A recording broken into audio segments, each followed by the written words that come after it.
Social media is a crazy place. Sometimes it gets a bad rap, but it really is where we can go to learn about things that matter and listen to the voices that matter.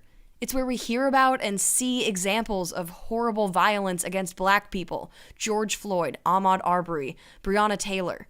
And then we get to see proof of the world changing in protests all around the globe. So today, if you've been on social media, you've probably seen a lot of black squares and the phrases Blackout Tuesday and the show must be paused. This was started by two Black women who work in the music industry, Jamila Thomas and Brianna Agyemang, asking the music industry to pause for a day, quote, in observance of the long-standing racism and inequality that exists from the boardroom to the boulevard. As their website reads, the music industry is a multi-billion-dollar industry that has profited predominantly from Black art.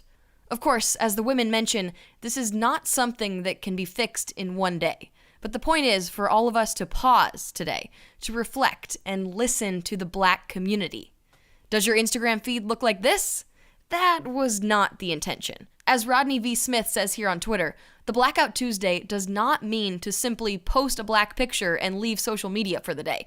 It means to stop promoting your own stuff for 24 hours and instead amplify the voices and projects of Black creators, writers, directors, activists, and more. Here's podcast host and NBC News contributor Brittany Packnett Cunningham.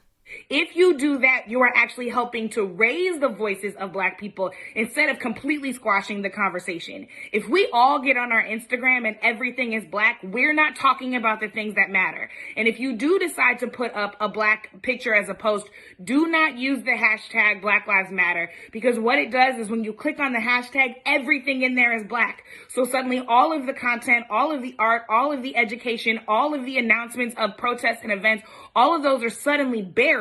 Please do share this around, not for me, but so that our community can continue to be heard when it's most necessary. So instead of just posting a Black square to your Instagram feed today, here's what the creators suggest on their website, theshowmustbepaused.com. There are links to help the families of George Floyd, Breonna Taylor, and Ahmaud Arbery, as well as links to learn more about fighting racism. And we have begun to compile a list of local resources and organizations to donate to here in the Portland area at kgw.com.